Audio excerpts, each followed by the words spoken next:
এক ভক্ত কাঁটাতারের ব্রাশ দিয়ে গোপালের বিগ্রহ ঘষতে লাগলেন। চোখে এসে যাবে জল। নমস্কার বন্ধুরা, সেবা দৃষ্টি চ্যানেলে সকলকে জানাই স্বাগত। আশা করছি আপনারা সবাই ভালো আছেন এবং সুস্থও আছেন। বন্ধুরা, আমার তত্ত্বকথাগুলি ভালো লাগলে অবশ্যই একটা লাইক করবেন।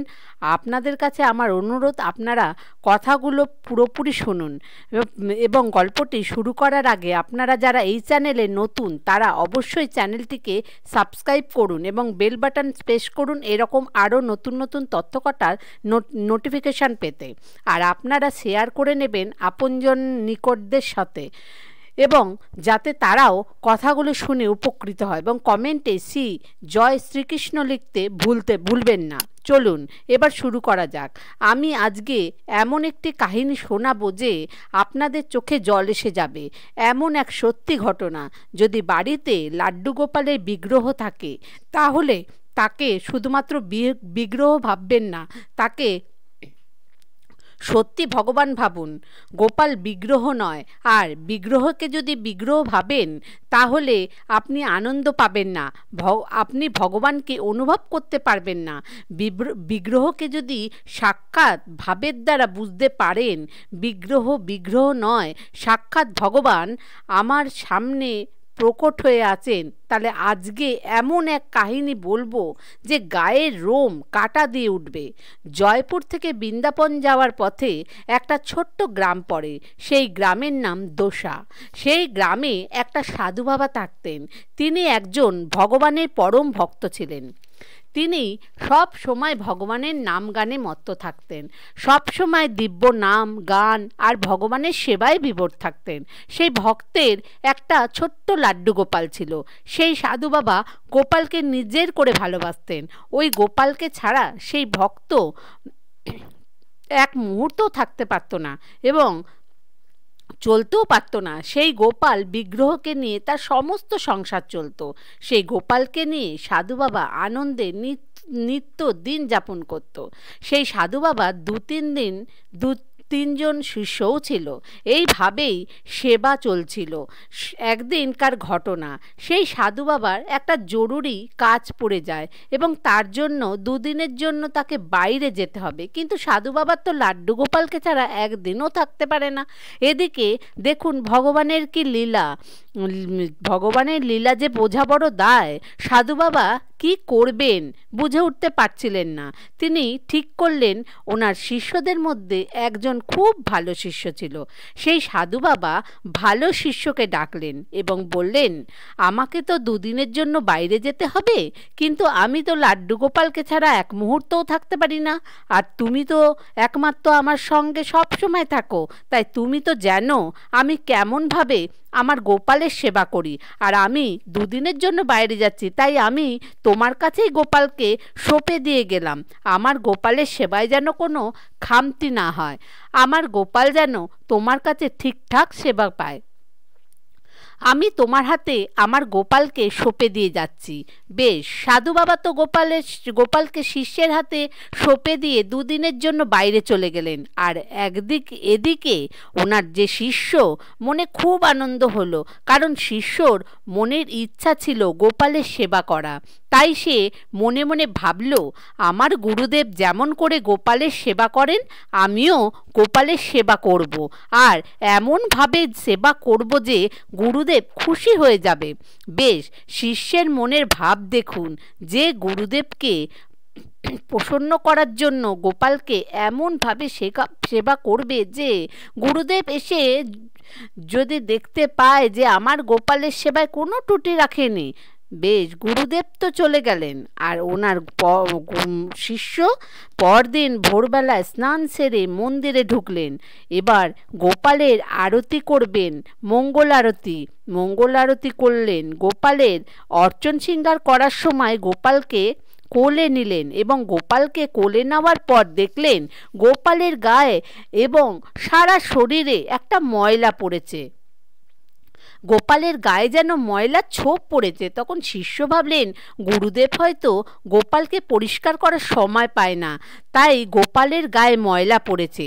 তখন শিষ্য ভাবলেন গোপালের গায়ের ময়লাগুলো যদি আমি পরিষ্কার করে দিতে পারি তাহলে গুরুদেব আরও খুশি হয়ে যাবে।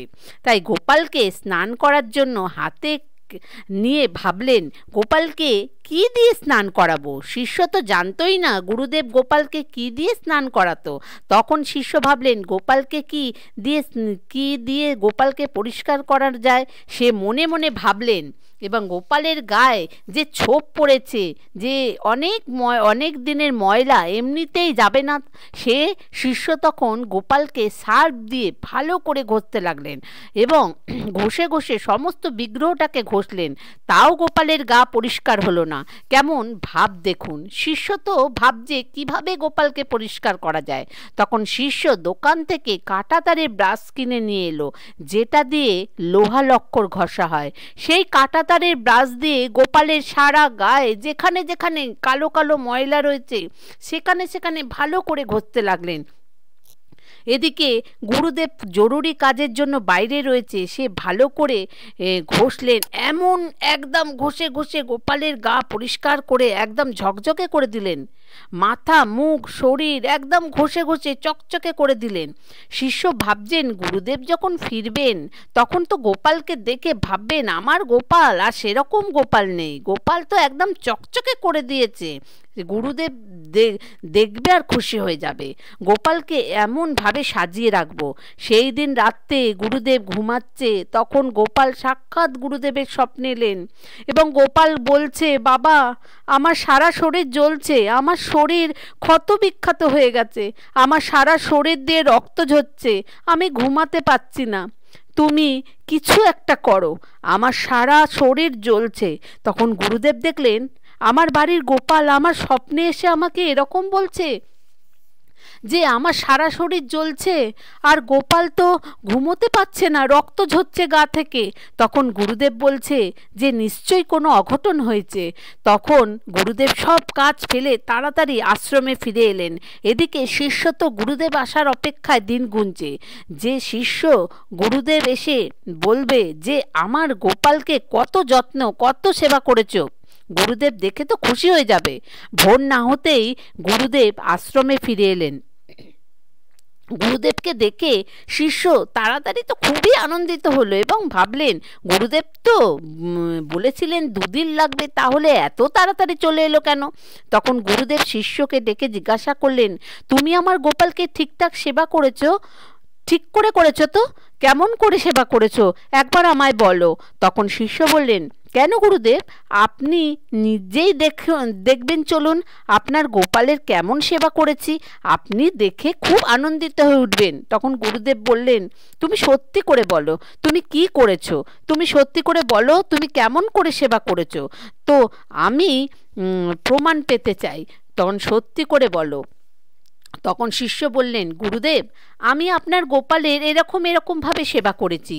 যখন আমি আপনার গোপালের অর্চন করতে যাই তখন দেখি গোপালের সারা শরীর অনেক দিন ধরে ময়লা পড়ে আছে, একদম ছোপ ধরে রয়েছে। সেই ময়লা ওঠা অত সহজ ছিল না। আমি সার্ফ দিয়ে গোপালের সারা শরীর ভালো করে ঘষতে লাগলাম, তবুও ময়লা উঠল না। তারপর আমি দোকান থেকে কাঁটা তারের ব্রাশ কিনে নিয়ে এলাম, তারপর গোপালকে ভালো করে খুব করে ঘষে ঘষে পরিষ্কার করে দিলাম। তখন গুরুদেবের চোখ স্থির হয়ে গেল, গুরুদেবের চোখে জল ভর্তি হয়ে গেল। গুরুদেব ছুটতে ছুটতে আশ্রমের ভিতর গোপালের ঘরে ঢুকলো আর গোপালকে জড়িয়ে ধরে বলতে লাগলো আমার গোপাল, আমার কৃষ্ণ আমার। আর শিষ্যকে বলতে লাগলো এরকমভাবে আমার গোপালের গায়ে কাঁটা তার দিয়ে ঘষেছ, এরকমভাবে কেউ ভগবানকে ঘষে? আমার কৃষ্ণ সারা রাত ঘুমাতে পারেনি, সারা রাত যন্ত্রণায় ছটফট করেছে, গা দিয়ে রক্ত ঝরছে, এরকম যদি কোনো মানুষকে করে নাকি, গায়ে কাঁটা তার দিয়ে ঘষে নাকি, তাহলে কি রকম হবে বলো তো মানুষের গায়ে কাঁটা তার দিয়ে ঘষলে। তখন গুরুদেব গোপালেরকে জড়িয়ে ধরে কাঁদতে লাগলেন আর বলতে লাগলেন এবার কি হবে কি হবে। বেশ, গুরুদেব তাড়াতাড়ি করে ছুটে গেলেন এবং গোপালের জন্য আয়ুর্বেদিক লেপন তৈরি করলেন, মলম তৈরি করলেন। তারপর গুরুদেব বুঝে যেভাবে গোপাল স্বপ্নে এসেছিল সেই রকমভাবে চোখ বুজে গোপালের সারা গায়ে যেখানে যেখানে আঘাত লেগেছিল তা স্মরণ করে করে প্রলেপ দিতে থাকে। এরকমভাবে গোপালের সারা গা সারা শরীর আয়ুর্বেদিক মলম দিয়ে লেপন করতে থাকে। এরকমভাবে 15 দিন সেবা করতে থাকে। ঠিক 15 দিন পর আবার গোপাল গুরুদেবকে স্বপ্ন দিয়ে বলতে লাগলো, বাবা, তোমার সেবায় আমি খুব সন্তুষ্ট হয়েছি। তোমার সেবায় এতটাই সন্তুষ্ট হয়েছি যে দেখো দেখো আমার সারা শরীর ক্ষত বিক্ষত আর নেই, আমার সারা শরীর ঠিক হয়ে গেছে। দেখুন, এই হলেন ভগবান। আমাদের সাবধান হওয়া উচিত। আমাদের মনের ভাব যদি না থাকে তাহলে গোপালের সেবা করাই ব্যর্থ। আমরা এরকম অনেকেই আছি, ঘরে মঙ্গল আরতি হচ্ছে, প্রতিদিন অর্চন শৃঙ্গার হচ্ছে, প্রতিদিন সেবা চলছে, নাম ভজন চলছে, সময় যত হৃদয়ে যদি ভাব না থাকে, প্রেম যদি না থাকে, আর ভগবানকে যদি চেতন রূপে দর্শন করতে না পারি, তাহলে 5 ঘন্টার সেবা বা 6 ঘন্টার সেবা করে টাইমে টাইমে সেবা করলেও তা ব্যর্থ হয়ে যায়। আপনার মনে যদি ভাব থাকে, আপনার মনে যদি প্রেম থাকে, পরিশুদ্ধ প্রেম থাকে, তাহলে 5 মিনিটের সেবাও বিশেষত্ব হয়ে উঠবে। গোপালকে বিগ্রহ ভাববেন না, গোপাল সাক্ষাৎ চৈতন্য, গোপাল সাক্ষাৎ ভগবান। এই ভাবটাকে হৃদয়ে প্রকট করুন, তাহলেই দেখবেন যে আপনার ঘরে যে গোপাল আছে তা আপনার অনুভব করতে পারবেন। আপনারা গোপাল আপনার কাছেই আছে, সাথেই আছে। যেমন সাধু বাবাকে গোপাল বুঝিয়ে দিয়েছিল যে তোমার সেবায় আমি খুব সন্তুষ্ট। বন্ধুরা, গল্পটা ভালো লাগলে একটা লাইক করবেন, শেয়ার করে নেবেন নিজেদের আপনজনদের সঙ্গে এবং কমেন্টে জয় গোপাল লিখতে ভুলবেন না। ধন্যবাদ।